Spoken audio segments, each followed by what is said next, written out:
So, ayan guys, tigil TikTok issue na dahil papalamigin natin yung nararamdaman mo ngayon. Huwag ka na masyadong mag-focus sa TikTok issue na yan.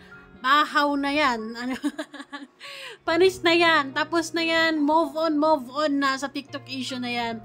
Dito, merong bago. Pero at the same time, ay magkakaroon lang tayo ng konting discussion. Tapos sa huli naman, for sure, masaya yung puso natin. Hi, Wow Life! Another video, another share guys, another POV. So ngayon guys, magbibigay tayo ng point of view dito sa Reels ni Starrocks TV. Kung saan ay maraming bashers dahil mga bulag sa katotohanan. Opo, bakit maraming bitter dito? The fact na pagod, galing sa biyahe, mahabang biyahe, pero si Kalingap Ido, he make sure na makauwi si Viancy na safe, na siya mismo ang maghahatid sa bahay. Is that so sweet? Napaka-sweet talaga.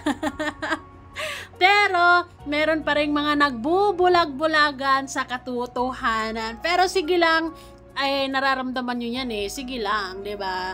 Hayaan natin silang maging bitter kahit kitang-kita nila yung totoo or talagang medyo madilim na yung paningin nyo at medyo blurry, Para sa mga blurry ang paningin dyan, lilinawin natin para mas klaro sa inyo ang mga bagay-bagay na ito. Bakit kayo nagagalit dito? Kisyo daw. Imbis daw pagbuksan si Viancy ay sinarado daw ni Kalingap Ido. Kaya tingnan ng mabuti tsaka kumuda. 'Di ba? Hindi nyo ba na-appreciate yung effort ng isang tao na galing sa mahabang biyahe, nakakapagod talaga, pero hihahatid pa niya talaga si Viancy. Yan talaga yung yun talaga yung masarap sa pakiramdam dyan, na sa mga sinasabing dismayadong mga tao dyan sa EDSA or bitter, hindi nila matanggap ang mga ganito, diba? Ay, nako. Okay, ito yung sinasabi ko sa inyo guys. Pero syempre, bago ang lahat, don't forget to support and subscribe Kuya Val Santos Matubang at Aid na Vlog, Kalingap Rab, at sa lahat ng Team Kalingap. Syempre guys, salamat sa support at pagmamahal nyo sa aming mga Kalingap reactors, at maraming salamat sa mga umorder ng ating sabon. Sa mga gustong umorder, please message me sa aking FB, Miss M's Life. Thank you so much. So ngayon guys, maglagay na muna tayo dito. Para habang nagsasalita hindi tayo try. Okay, so actually this is 3 days ago, 4 days ago. And shoutout kay Kuya Starrocks TV. Pahiram muna.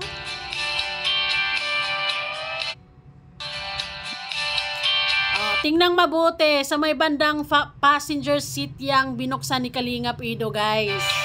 At doon niya inilagay ang mga gamit ni Viancy for sure. Oo, hinawakan lang kasi ni Viancy yan kasi baka mahangin, tapos baka mapunta kay Kalingap Ido. Ang sweet. Tapos hinara din ni Kalingap Ido yan. Oh, diba? Look at that smile. Ang sweet. Pero iba ang nakikita ni Ate Rhea Quezon. Sabi niya, imbis na pagbuksan sinaraduhan, hahaiyak ng mga EDSA. Malamang isasara niya talaga yon kasi hindi doon uupo si Viancy. Si Viancy ay uupo sa tabi. Sa tabi po, Ate Rhea Quezon. Kitang-kita naman, di ba? Ulitin natin para mas klaro, Oo. Ayan, sa may likod na pintuan ng sasakyan yan. Sa passenger seat, yun. Doon may nilalagay si Kalingap Ido ng mga bagay-bagay at hinawakan niya ni Viancy at sinara ni Kalingap Ido. Oh, klaro. Hindi, imbis na pagbuksan sinaraduhan, iyak mga EDSA. Ay, hindi talaga kami iiyak kasi marunong kaming mag-appreciate ng effort at nakikita namin yung effort ni Kalingap Ido para kay Viancy. At doon pa lang, busog na ang mga pucho namin at gusto namin yun. Komportable kami doon sa nakikita namin. Yung pagiging bitter ni Ate Rhea Quezon, hindi ko alam kung saan nanggagaling yung sinasabi niyang ito. Yes, sinaraduhan kasi hindi naman uupo doon si Beyonce. Sige, pagpatuloy natin para mas klaro. Dyan banda. Kitang-kita. Sa harap, uupo si Beyonce. Ha? So, hindi, malamang, di ba? Hindi naman doon uupo si Beyonce. Ano ka?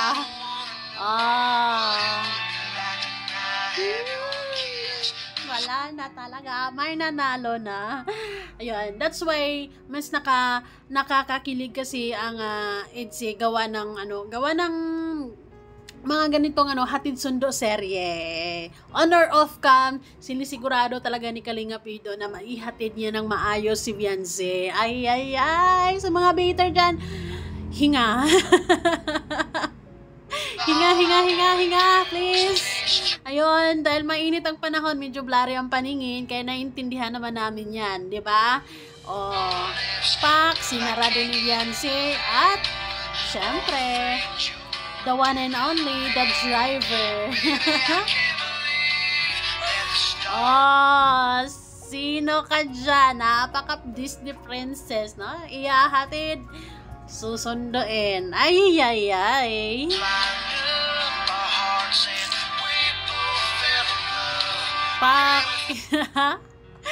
Guys, sigurado ako na pagod sila lahat dyan kasi mahaba-habang biyahe talaga yan. Pero si Kalinga Pido talagang ihahatid si Beyonce.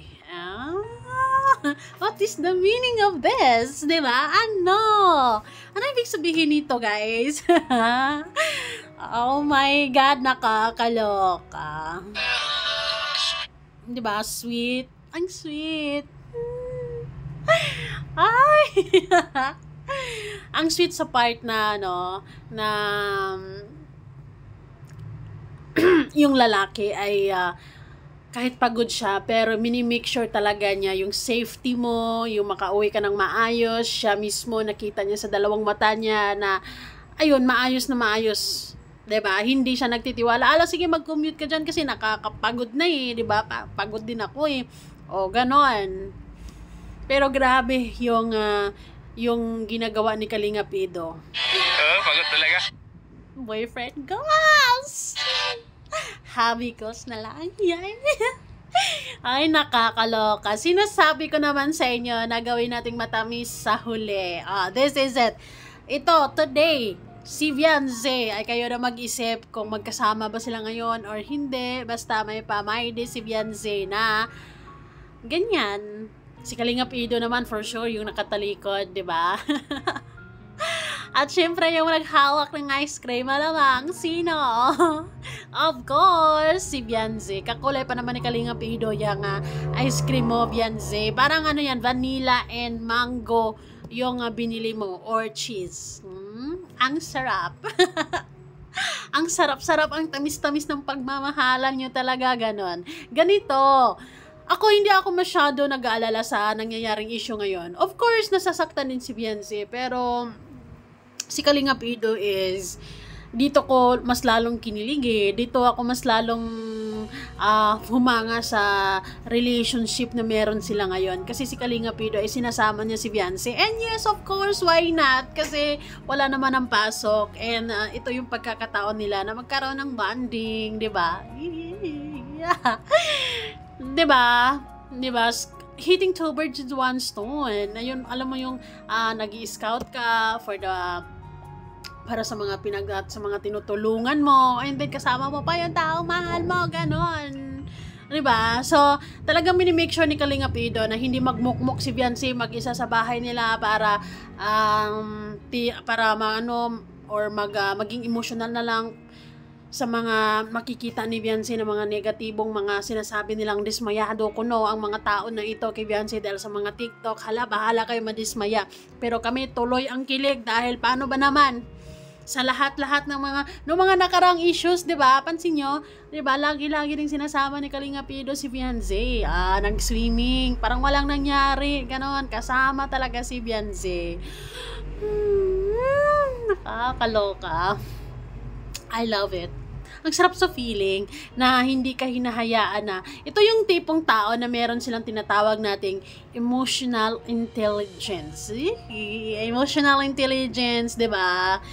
Ang sarap sa feeling na magkaroon ka ng hobby na mayroong intelligence, emotional intelligence. Yung kahit hindi mo sabihin pero alam niya kung anong kailangan mo, ibibigay niya at gagawin niya. And this is one of the example na kailangan ni Beyonce for sure yung taong magko-comfort sa kanya, kasi minsan talaga may mga pagsubok 'di ba, mga issues ganun ganyan, pero parang hindi rin masyadong mararamdaman ni Beyonce. Siguro sa gabi na lang din yan. Kasi gawa ng mini-make sure talaga ni Kalinga Pido na he did his part. 'Di ba? He did his best para maging kalmado at maging maayos ang pakiramdam ni Beyonce sa gitna ng mga issues ngayon. 'Di ba? Sa gitna ng init ng ulo ng mga perpektong tao ngayon sa SOCMED, dahil marami sila kisyo na dismaya sila kay Beyonce, si Beyonce ay nagpapalamig. Ang sarap-sarap ng pagkain niya. Oo, nag-a-ice cream ang person. Kaya bahala kayo dyan sa TikTok, kimirot nyo, pero kami tuloy ang ligaya, tuloy ang pagmamahalan. Hi! Parang the more issues, mas lalong nakakakilig yung dalawa, kasi si Kalinga Pido talagang grabe yung effort no? Grabe yung effort talagang nakakaloka. Sino bang hindi mahuhulog niyan? Sino bang hindi mapamahal? Sino bang talagang basta ang sarap lang sa feeling na magkaroon ng taong ma-effort. Siyempre, 'di ba, ma-effort at the same time mayroong emotional intelligence, loyal, nako pogi. Ha? Oh my goodness. Sana all naka-ice cream na may hobby na kasama. 'Di ba? Siguro kumakain din yan si Kalinga Pido diyan. Ice cream lang, gano'n. Nainit ang panahon Bahala din kayo mag-iinit dyan, pero kami masaya lang talaga. Always remember guys, sa mga solid EDSA fans dyan, na sa mga ganitong problema, they always, they got each other's back, di ba? They always make sure na meron silang masasandalan sa pagkakataong tulad ng nangyayari ngayon, di ba? And, noong mga panahong si Kalinga Pido ang sinusubok, for sure, hindi din siya iniiwan ni Beyonce. And Beyonce is always there na she makes sure na andito lang ako. If you need me, you need kausap, or basta I'm here. I love it. It's a relationship goals. And ngayon, si Beyonce talaga parang sinusubok talaga din ng paulit-ulit. Ito, pinaparamdam din ni Kalinga Pido na hindi siya nag-isa. We got this, 'di ba? Parang ganoon 'di ba? Lagi siyang nasa likod ni Beyonce. Likod, gilid, harap actually.